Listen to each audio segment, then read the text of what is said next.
Estamos dando início a mais um programa Debates Le Monde Diplomatique Brasil, uma iniciativa do jornal Le Monde Diplomatique Brasil, em parceria com a TV PUC, com o canal universitário e com a TVT, a TV dos Trabalhadores.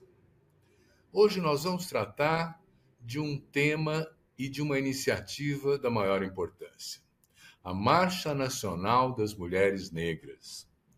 Um movimento que vem se articulando nacionalmente, né, e que está trazendo para uma visibilidade maior pública todas as demandas das mulheres negras, né? E esse tipo de manifestação ele existe porque existem também instituições, organizações, associações, cooperativas que se juntam para fazer essas manifestações. E nós estamos convidando aqui para estar com a gente hoje duas especialistas do Instituto Marielle Franco. Eu quero apresentar para vocês a Dandara Oliveira de Paula. A Dandara é gerente programática do Instituto Marielle Franco, é mestre em Relações Raciais pelo Cefet do Rio de Janeiro, bacharel em Relações Internacionais pela Universidade Federal do Rio de Janeiro. Muito bem, Dandara, muito obrigado por estar aqui com a gente. Quero também apresentar para vocês a Gabriele Abreu. Ela é gerente de memória do Instituto Marielle Franco, historiadora, doutoranda do CPDOC da FGV. Muito obrigado também por estar aqui, Gabriele. Então, olha, para começar, eu acho que todo mundo está curioso de saber o que é essa iniciativa tão importante da criação do Instituto Marielle Franco e do seu papel na sociedade. É evidente que tem que ver com todo o trauma que nós vivemos do assassinato da querida Marielle Franco, né? Mas eu queria que vocês pudessem nos explicar um pouco o que é que está acontecendo com o Instituto, o que ele está fazendo, e daí depois a gente encaixa na marcha, tá bom? Né? Gabriele, você quer começar? Posso começar. Primeiramente, muito obrigada, Silvio, e toda a equipe do Le Monde Diplomatique Brasil pela oportunidade da gente estar aqui falando sobre o Instituto, falando sobre esse importante evento que o Instituto vai participar no dia 25 de novembro desse ano, que é a segunda Marcha Nacional das Mulheres Negras. É um prazer poder estar aqui com a minha companheira e amiga Dandara. O Instituto Marielle Franco, ele nasce em 2018, já no ano do fatídico assassinato de Marielle. Ele nasce para fortalecer e para disseminar o legado político de Marielle, mas existem alguns episódios que estimulam, acho que posso colocar assim, a criação do Instituto logo depois, ou pouco tempo depois do assassinato de Marielle. Naquele momento, já no dia 14 de março de 2018, a família de Marielle Franco precisa lidar com o luto daquela perda tão repentina e tão violenta, mas precisa lidar também com uma série de tentativas de difamação da imagem de Marielle, de deturpação da imagem de Marielle, que já começa a se dar no próprio dia 14, a partir da disseminação de informações falsas, mentirosas a respeito da vereadora. Então, a família precisa lidar com essa dor, lidar com esse trauma, que não era só dela, era, né, de toda a sociedade brasileira, até mesmo do mundo, porque é um assassinato, um crime político que ganha uma visibilidade muito grande. Então, a família precisa lidar com isso e precisa também proteger a imagem de Marielle, demonstrar que o que Marielle verdadeiramente era. Uma defensora dos direitos humanos, uma vereadora muito combativa, muito aguerrida, eleita de forma histórica e muito expressiva 2 anos antes. Então, o Instituto é criado para valorizar esse legado político e a gente atua a partir de valores que eram caros, que eram importantes para a própria Marielle. E para, enfim, assuntos que envolvem também as circunstâncias do assassinato. Então, a gente tem uma frente, liderada pela Dandara, inclusive, de enfrentamento à violência política de gênero e raça, considerando o assassinato de Marielle e como isso é uma expressão fatal, violenta, de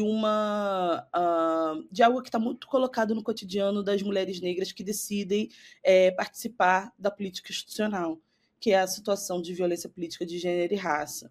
E junto a isso nós temos, a gente vem desenvolvendo desde 2018 uma série de iniciativas culturais, educativas, formativas, vários projetos editoriais, expositivos, relacionados à memória de Marielle, a esse legado político, e também uma reflexão crítica sobre as circunstâncias do seu assassinato. Muito bom. Então, você pode contar para a gente, Dandara, o que é esse trabalho que tem de organização de uma marcha? O que tem que fazer para sair a marcha? Tem que fazer muita coisa, né? São muitas ações levadas, né? Muitas ações que acontecem ao mesmo tempo para chegar nesse momento comum, nesse momento histórico, né?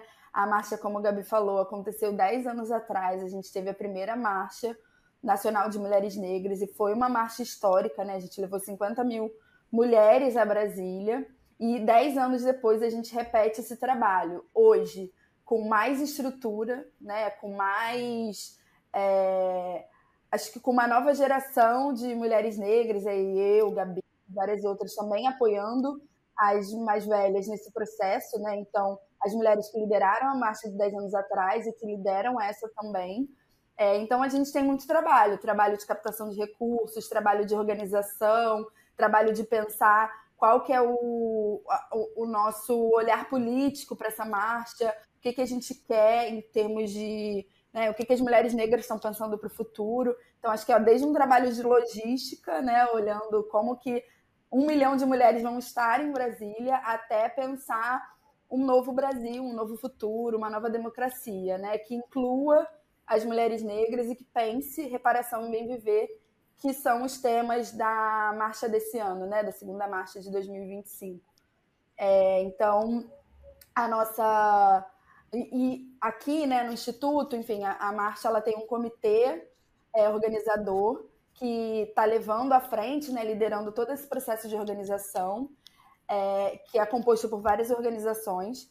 Aqui no Instituto a gente participa de algumas atividades desse comitê, mas, sobretudo, a gente está pensando a dimensão política da marcha, o que as mulheres negras estão pensando para o futuro, o que a gente quer desse novo Brasil, considerando que de uma marcha a outra a gente teve 10 anos, né, que tudo aconteceu.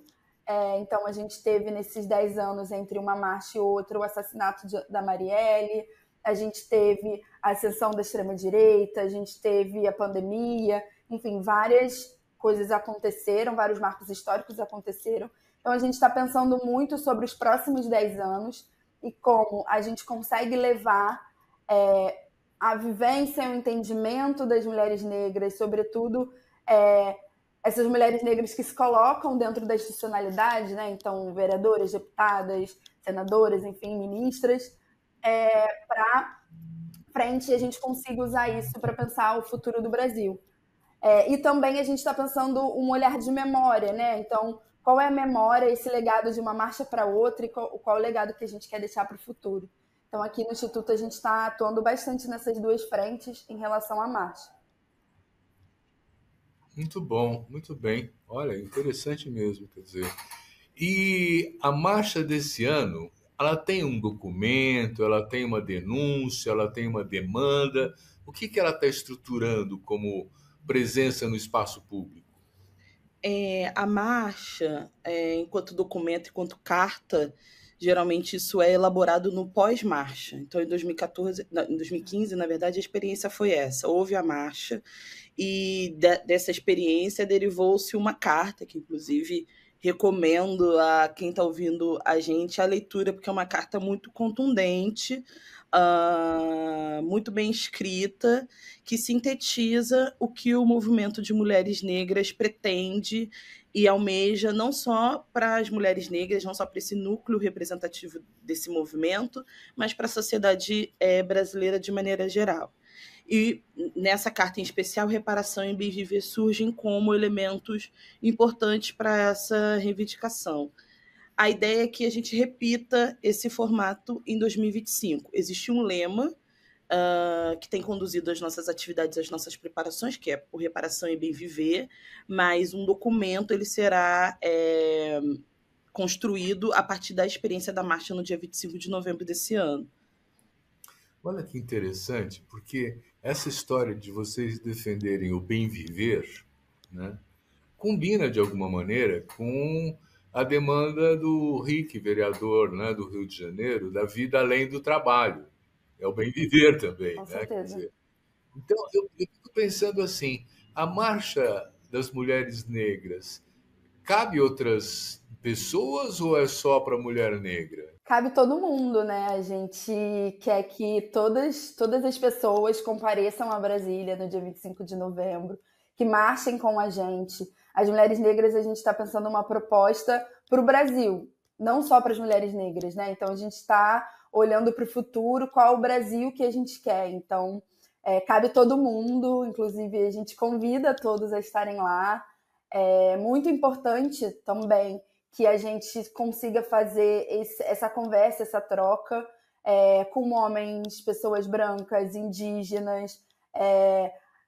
A Marcha das Mulheres Negras, inclusive, ela tem bastante relação, né, com a Marcha das Mulheres Indígenas. Então, a gente quer que todo mundo esteja lá para, de fato, esse projeto que a gente está apresentando de novo país, de novo Brasil, seja factível para todos, né? Ele, na sua concepção, cabe todo mundo, e a gente quer que isso seja refletido no momento que a gente estiver marchando.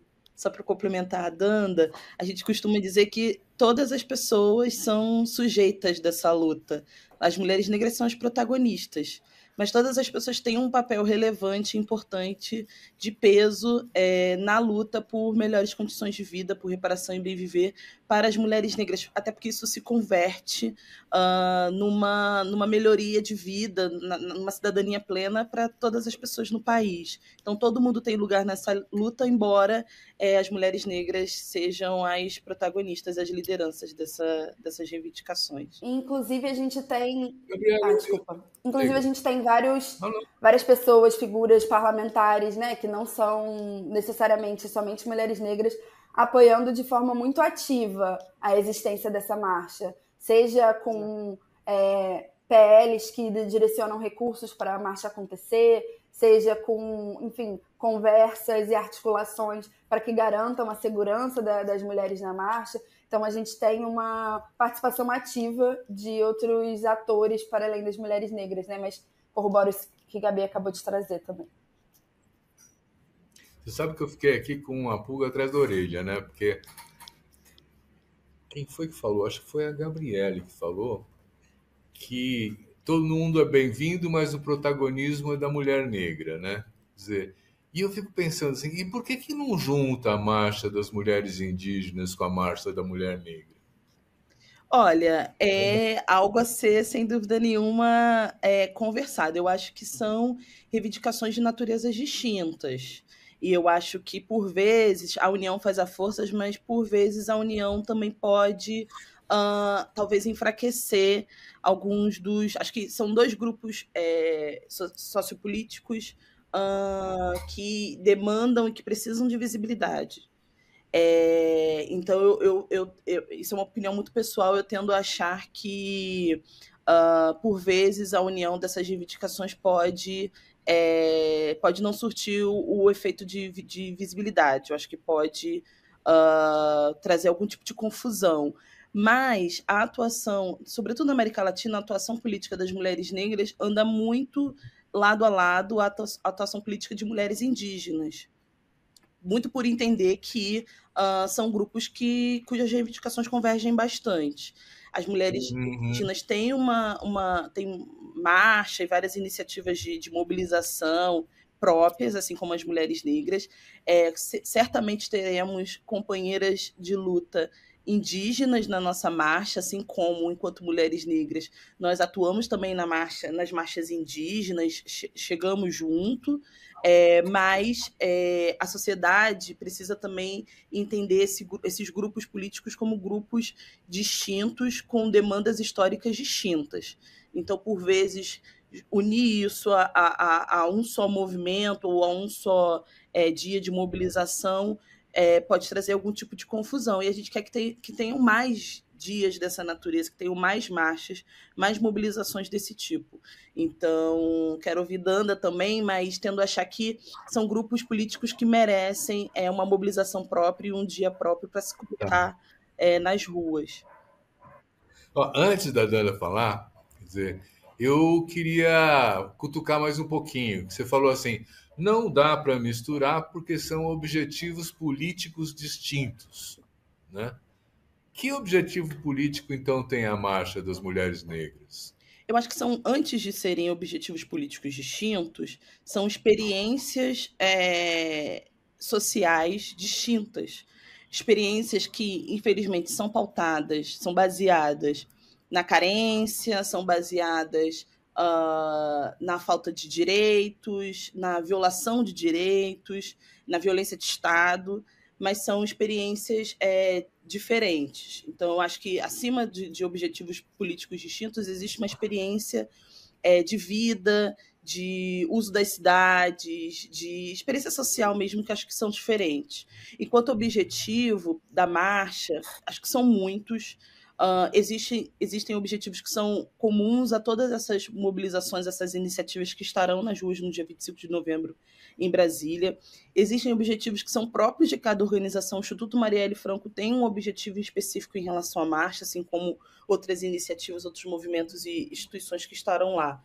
Mas pensando a marcha de maneira geral, o objetivo principal é demonstrar a força política das mulheres negras, do movimento de mulheres negras, e demonstrar que, embora esse seja um grupo que figure os piores índices sociais, nós somos também dotadas de muita sofisticação no debate político.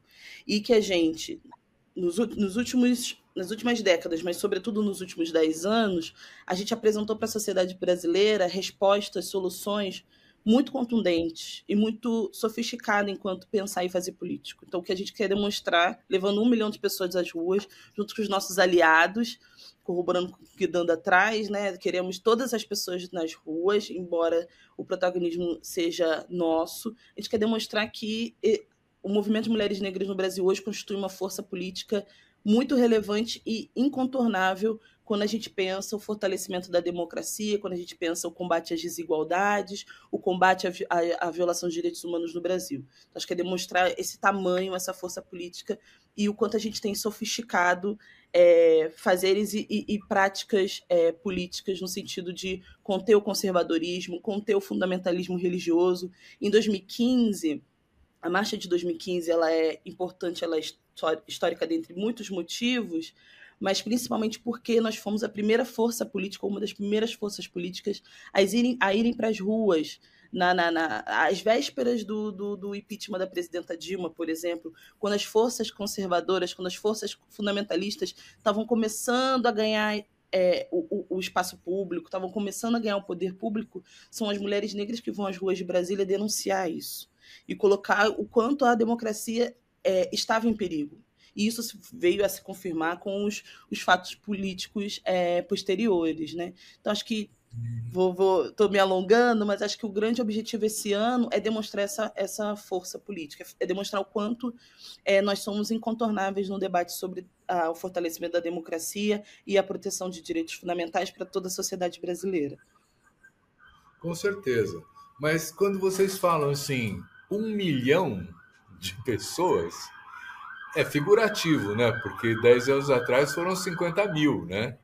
Talvez a gente não consiga dar esse salto numérico tão grande assim. Vocês estão esperando 1 milhão de pessoas? A gente planeja, né? A gente sonha alto, né? Acho que é uma característica das mulheres negras, de modo geral, a gente sonhar alto e pensar, enfim, nessa grande possibilidade, né? A gente entende e tem algum tipo de... né? Enfim, a gente entende que é um grande desafio levar 1 milhão de pessoas, levar 1 milhão de mulheres a Brasília por inúmeros fatores, né? Seja a questão financeira, seja a questão de que a marcha vai acontecer num dia de semana, terça-feira, Então, a gente tem vários fatores, né, que impossibilitam isso. Mas a mobilização, o nosso trabalho, o nosso objetivo final é 1 milhão de mulheres, 1 milhão de pessoas em Brasília marchando por reparação em Bem Viver. A gente está trabalhando para isso. A gente sabe que pode ser que a gente não consiga 1 milhão de pessoas, mas a gente não vai descansar enquanto esse objetivo não for cumprido. Vamos fazer um intervalo e já voltamos.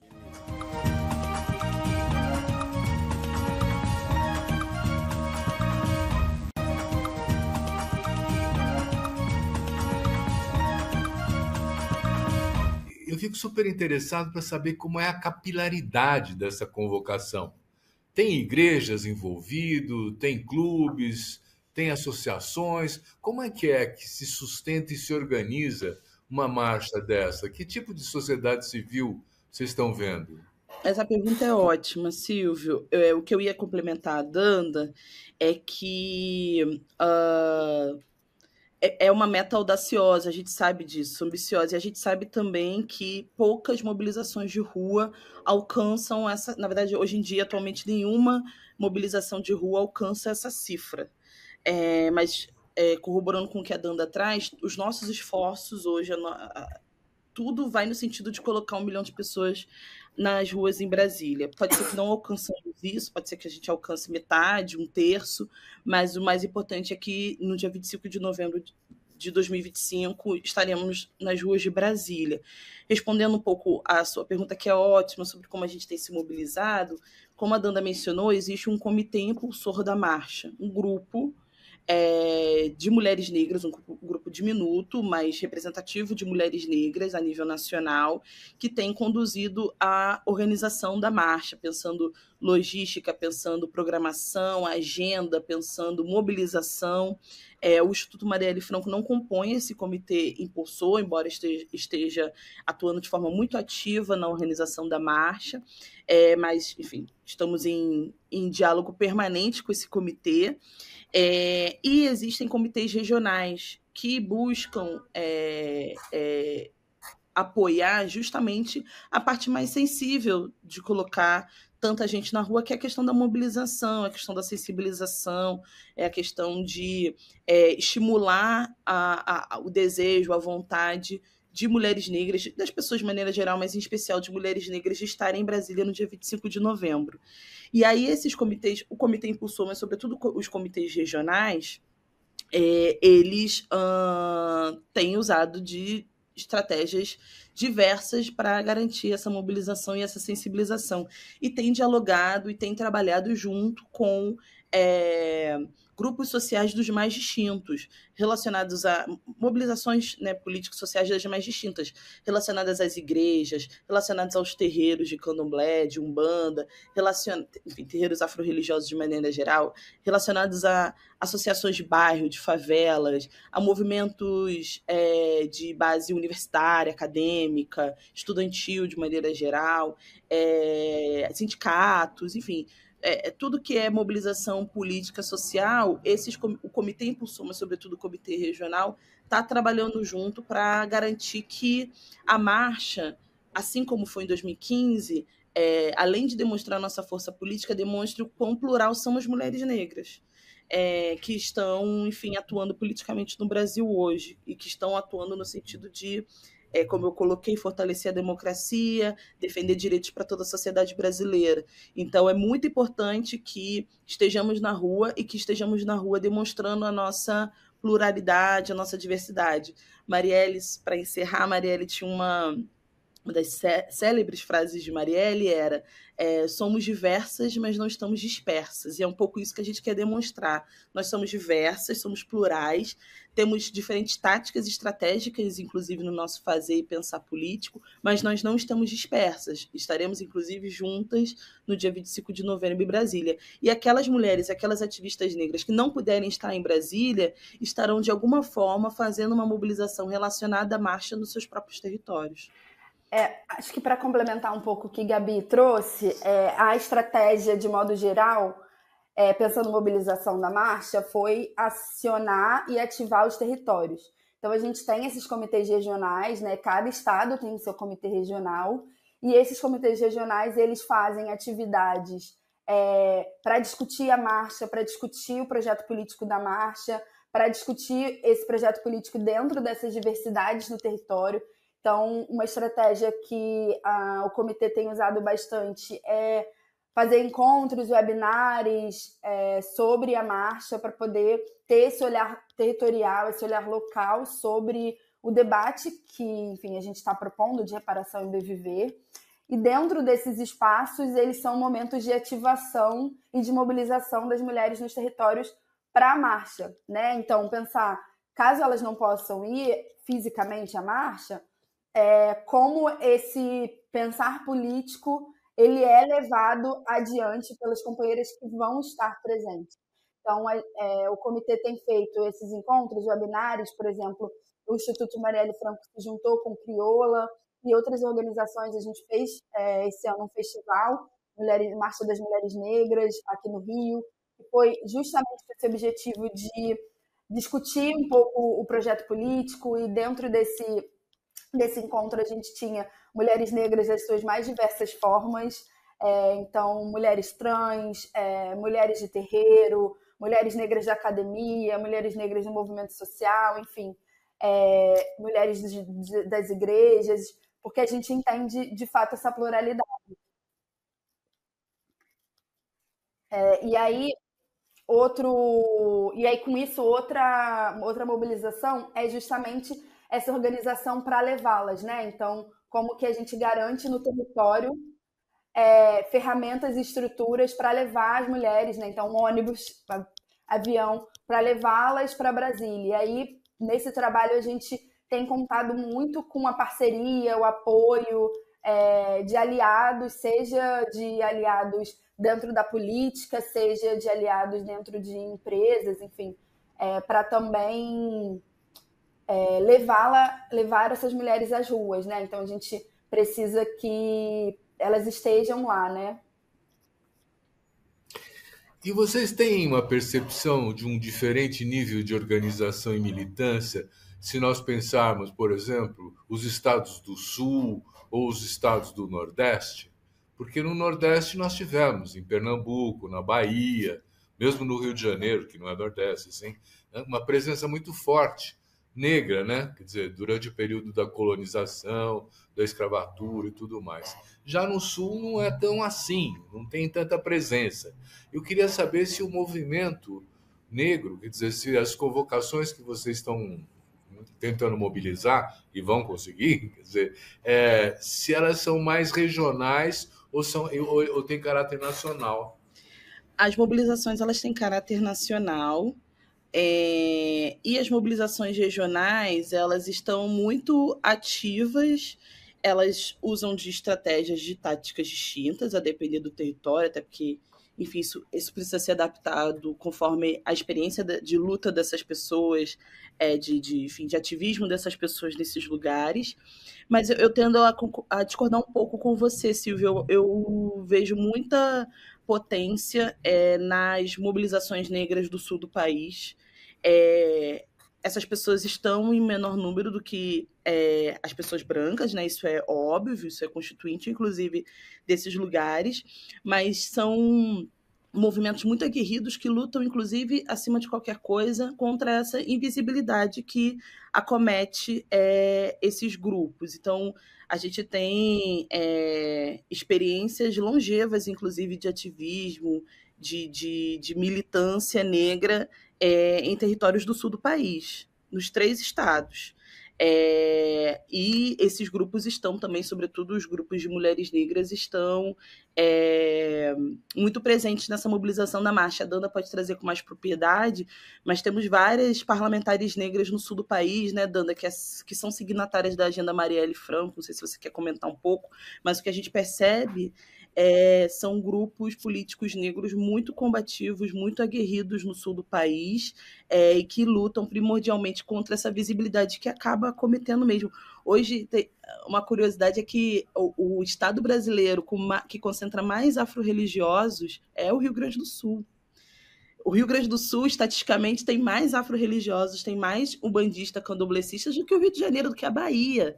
Então, isso demonstra o quão politicamente organizadas estão essas pessoas, porque não necessariamente esses afro-religiosos, por exemplo, estão exatamente em menor número, mas eles se colocam mais na esfera pública, se colocam mais no debate público e político, talvez, do que os afro-religiosos do Rio de Janeiro ou da Bahia. Enfim, esse é um exemplo muito básico, até porque nem todos os afro-religiosos são pessoas negras, mas é só um exemplo de como, muito por conta da invisibilidade, esses grupos são muito politizados e muito aguerridos, e certamente estarão de forma muito presente na marcha no dia 25.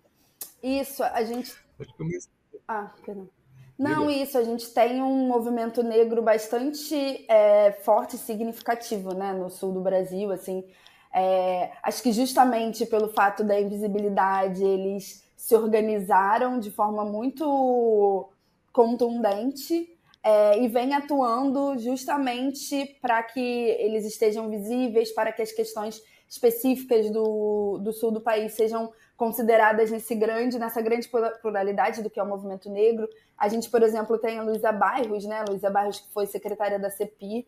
Ela é de Porto Alegre, ela é do sul do país, ela é um dos exemplos. A gente tem outras mulheres negras bastante importantes para o movimento negro brasileiro, que vem do sul do país, e nesse momento a gente tem parlamentares muito aguerridas nesse trabalho, como a Daiane Santos, que é do sul, a gente tem a Bruna Rodrigues também, que são parlamentares, né, uma estadual, outra federal, negras, e que têm trabalhado de forma incansável para a marcha acontecer, mas também o combate à violência política, levando à frente pautas tanto das mulheres negras, e das pessoas LGBTs também, assim. Então, acho que a gente tem esse olhar, porque acho que o Rio de Janeiro aparece mais, a Bahia aparece mais, mas a gente tem um movimento bastante forte no sul do país e no norte também. Beleza. Eu, inclusive, li, eu acho que faz um mês, mais ou menos, nos jornais, que na Grande Porto Alegre tem mais de 600 terreiros, né, de Umbanda e Candomblé, né? Quer dizer, o que é bastante. Muito. Então, está confirmando o que vocês estão falando. Eu queria entrar um pouco nos sonhos, nas esperanças. Gostamos muito. Na expectativa, né? Eu queria que vocês me contassem para os nossos telespectadores, né, o que é esse bem viver que vocês estão procurando? É uma ótima pergunta, Silvio. O bem viver, esse estado, é um estado quase utópico, mas que a gente acredita que pode alcançar e que deve alcançar. Onde toda a sociedade brasileira, em especial as mulheres negras, estarão dotadas dos seus direitos. É uma coisa, na verdade, muito, embora utópica, muito básica, e que esteve e que a gente adota porque é uma reivindicação permanente do movimento negro, do movimento de mulheres negras no Brasil, uma reivindicação por direitos acima de qualquer coisa. Então, o bem viver é esse estado onde nós não figuraremos mais os piores índices socioeconômicos, enfim, sociais, culturais. E, na verdade, é um estado que se expande para além das mulheres negras. E é isso que a gente busca também. Quando a gente fala em bem viver e em reparação para as mulheres negras, a gente está pensando numa sociedade brasileira mais justa e igualitária e cidadã de maneira universal, de maneira geral. Então, é esse o estado de bem viver que a gente sonha, que a gente almeja, que a gente quer para as mulheres negras, mas quer também para a sociedade brasileira de maneira geral. Então, isso aí eu acho que é um bom caminho de reflexão do que nós gostaríamos. E eu tenho a impressão que o acesso à universidade, por exemplo, né, para a população mais pobre, para a população negra, né, é importante nesse sentido de ir criando melhores condições para a própria disputa na sociedade, não é? Quer dizer, como é que vocês veem essas bolsas, esse apoio, essas cotas? Como é que é?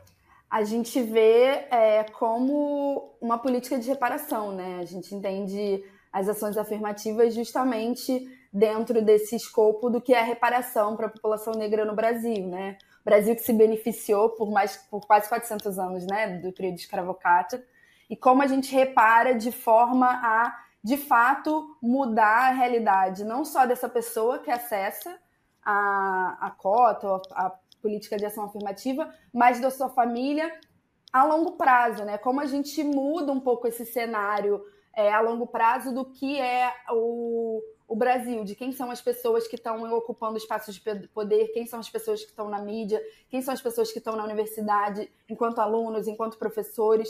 A proposta é pensar futuro, né? Então, a gente vê com muitos bons olhos as políticas de ações afirmativas. Eu, por exemplo, sou beneficiária de uma política de ação afirmativa, então posso dizer com muita propriedade o poder que isso tem de transformar, né? Eu acho que a gente fala de reparação, mas quando a gente está falando de reparação, a gente está falando de transformação. E eu acho que, enfim, é muito nesse lugar. A gente quer transformar a foto política, né? A figura política, o retrato da sociedade brasileira. A gente quer que as pessoas negras estejam nesse retrato numa posição diferente das que elas tiveram por mais de 400 anos, né? Então, enfim, somos bastante a favor, parte beneficiadas das políticas de ações afirmativas e entendemos que elas precisam permanecer, né? A gente teve, ano passado, a votação, né? A atualização da lei de cotas, e ela permaneceu, e a gente entende que é importante permanecer, porque a gente, como eu disse, né, a gente tem um passivo muito grande para lidar, então a gente precisa que as políticas de ações afirmativas elas permaneçam, se atualizem, se sofistiquem, para a gente conseguir lidar com todas as questões e elementos que tem atrás do racismo sistêmico no Brasil, né? Então, acho que somando isso com a pauta de bem viver, por exemplo, né, reparação em bem viver, eu acho que o bem viver ele é um pouco o que vem depois de que a gente já tem um acesso pleno a direitos, né? Uma vez que a gente tem um acesso pleno a direitos, qual é o próximo passo? Eu acho que o bem viver é esse próximo passo. E a política de ações afirmativas são uma dessas ferramentas de a gente ter acesso pleno a direitos, né? Sei. Eu acho que eu vou complicar um pouco a conversa. Eu vou perguntar assim: é possível atingir esse pleno acesso aos direitos dentro do capitalismo?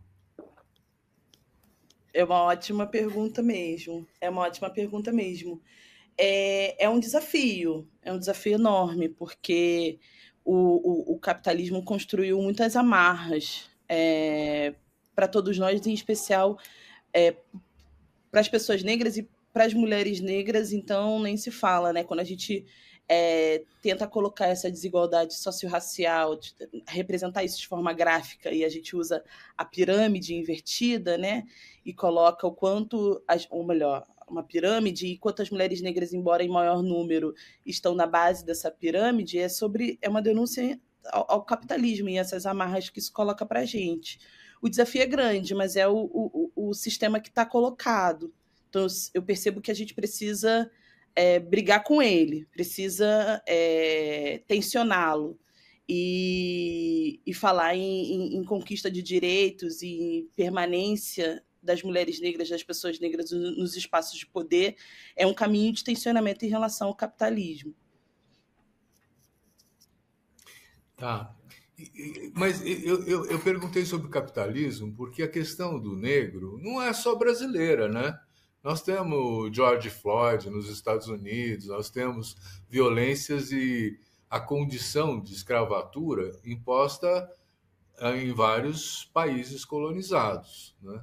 Quer dizer, tem relações o movimento de vocês, o Instituto Marielle Franco, com algum tipo de organização de outro país, algum tipo de organização internacional? Com certeza, com certeza. O movimento negro, de forma geral, historicamente, é um movimento bastante conectado entre países, né? Os Panteras Negras nos Estados Unidos, eles bebiam sobre a Frente Negra Brasileira, né? Daqui. Então, a gente está sempre se autorreferenciando e olhando para outras experiências para entender, de fato, essa complexidade, como a gente consegue pensar soluções estratégicas, né?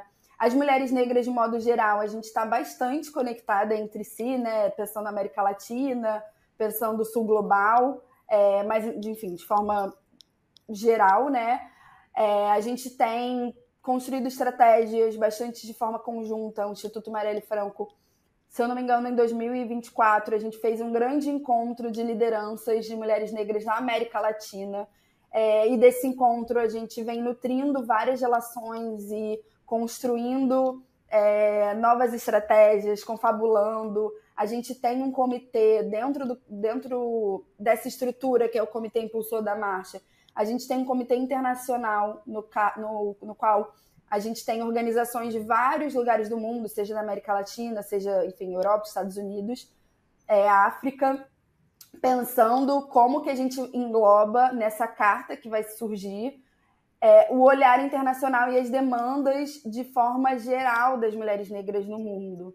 Então, a gente vai ter a participação, a vinda de várias mulheres de outros países que não só o Brasil. O Instituto, a gente vai fazer algumas ações, inclusive contando com a presença dessas mulheres, sobretudo da América Latina. A gente tem experiências muito próximas, né, do que é ser negro em alguns pontos, outras, claro, diferentes.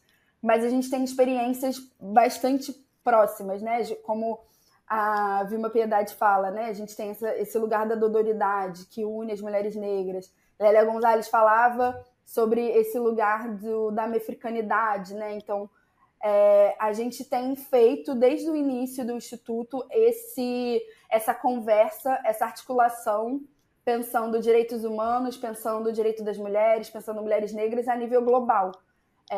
E isso tem trazido muitos frutos para a gente e construído várias relações. Vamos fazer um intervalo e já voltamos.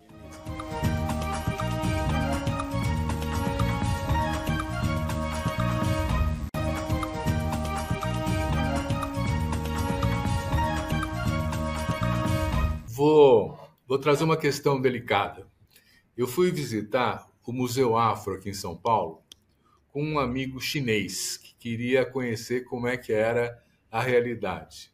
E eu me lembrava de visitas anteriores ao museu, que havia uma fotografia com os negros escravos deitados no fundo do barco, que vinha para o Brasil migrando, que havia instrumentos de tortura que foram utilizados contra os negros também, que estavam lá e tal. E quando eu cheguei para mostrar isso para o chinês amigo meu, essas coisas tinham desaparecido. Uhum. Né? Eu falei, mas não é possível. Tinha mesmo, eu vi. Né? Perguntei para os funcionários do museu, né? E o pessoal disse, a direção mandou guardar, porque não quer mostrar essa violência. Uhum. E aí tem uma questão para mim que está colocada, que é o seguinte, quer dizer, eu já tive experiências de ouvir de jovens dizendo eu não quero me lembrar mais desse passado horroroso, eu sou cidadã, eu sou cidadão, eu quero então ser reconhecido pelo que eu sou hoje, eu não quero carregar esse estigma, né, que o racismo coloca. Por outro lado, quer dizer, se você esconder esse conflito, eu acho que despolitiza a questão do racismo. Você não consegue mais, né, entender por que ele acontece. Né? Como é que vocês veem essa questão? É preciso fazer a denúncia de todas as violências praticadas no passado, inclusive com a Marielle, né? Quer dizer, ou falar assim, não, vamos virar a página e tratar os negros como com igualdade em relação aos brancos e vamos em frente. Como é que vocês veem isso? Olha, eu acho que remover esses instrumentos de tortura ou que remetem à tortura no período da escravidão não é necessariamente tentar uma conciliação e tentar virar a página. O que a gente tem percebido, e o Instituto tem feito parte desse movimento também, é que existe hoje um movimento de valorização da memória negra e de reflexão crítica em relação a esses cânones patrimoniais, museais, culturais, que, por vezes, ao falar da experiência negra no Brasil e no mundo, se pautaram na violência.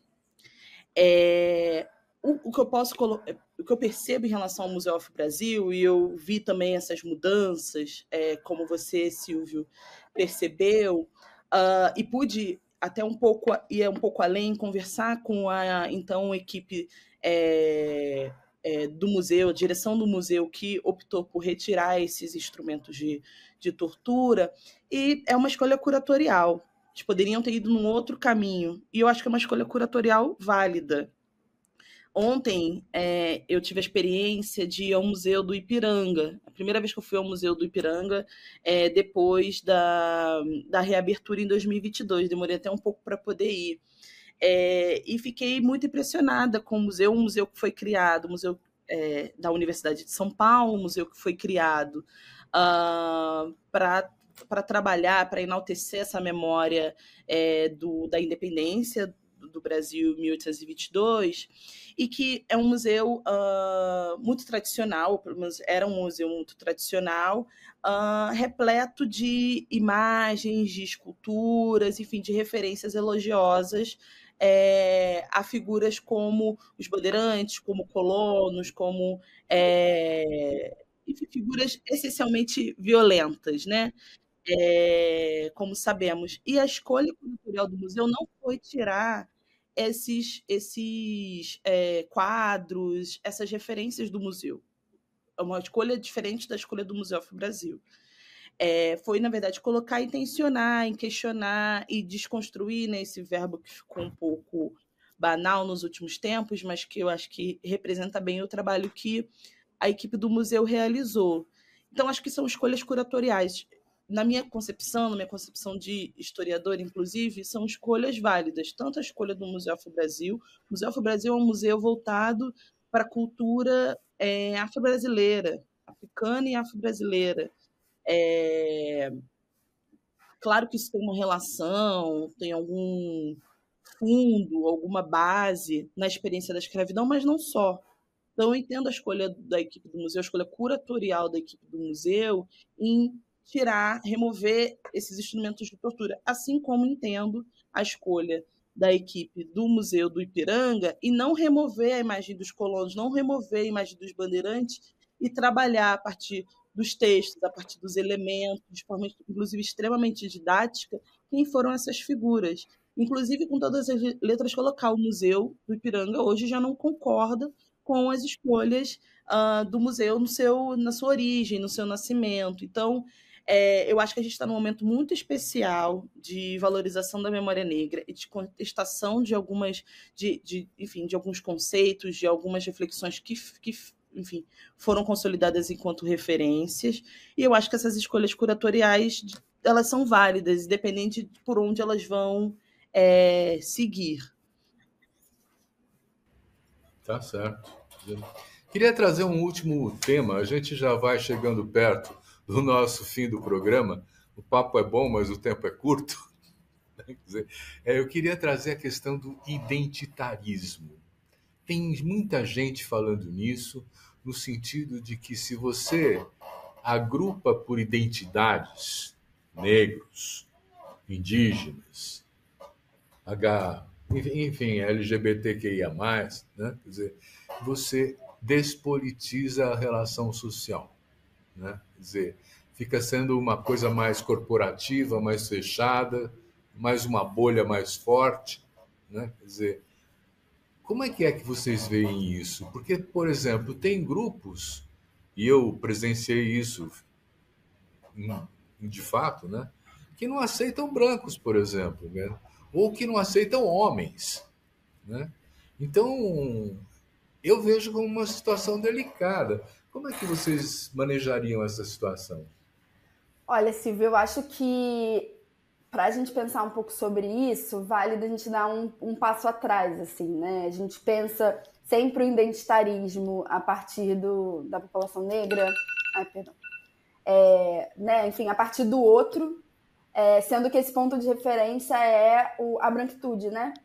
E aí eu acho que vale a gente entender esse identitarismo branco também, né? Que ele também não permitia pessoas negras, não permitia pessoas indígenas E como o Cida Bento traz de forma brilhante, esse pacto, enfim, da branquitude, que é feito de forma tão brilhante que a gente não identifica o identitarismo branco, por exemplo. A gente coloca dentro desse lugar de identidade a questão negra, a questão indígena, a questão LGBT, mas não a questão branca, por exemplo. Eu acho que faz parte de uma sociedade bastante plural, como a brasileira, a gente se agrupar pensando experiências comuns, né? Experiências comuns e objetivos de futuro em comum.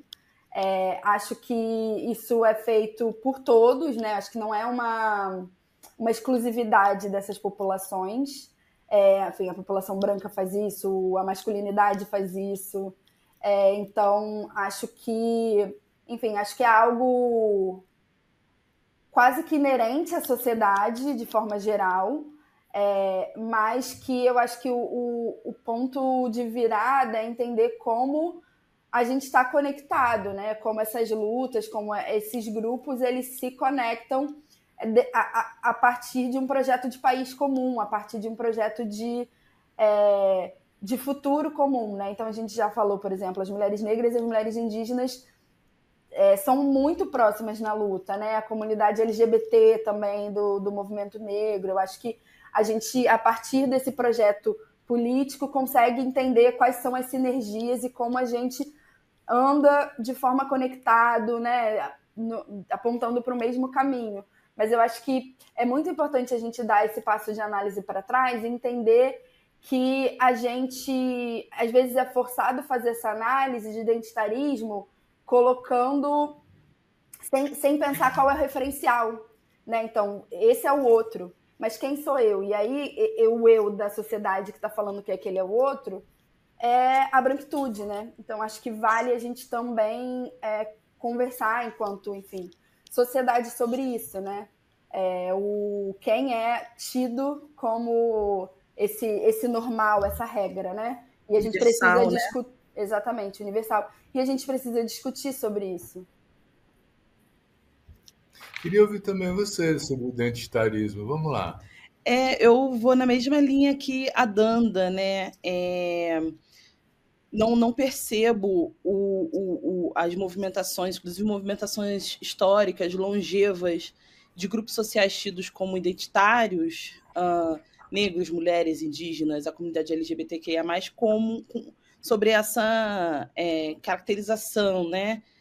Primeiro que nós estamos em maioria na sociedade brasileira, então se a gente se junta, ainda que movidos por uma... como a Danda coloca, né, como uma experiência social comum de subalternidade, de opressão comum, a gente ainda está formando uma certa maioria.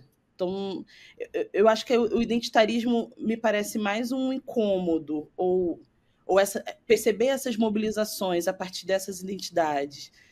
Me parece um incômodo de pessoas que sempre foram entendidas como universal e que todas as experiências de lutas eram pautadas a partir desses sujeitos, em ver que agora alguns grupos estão ganhando espaço também. Estão ganhando espaço na imprensa, estão ganhando espaço no debate público, na política, na universidade.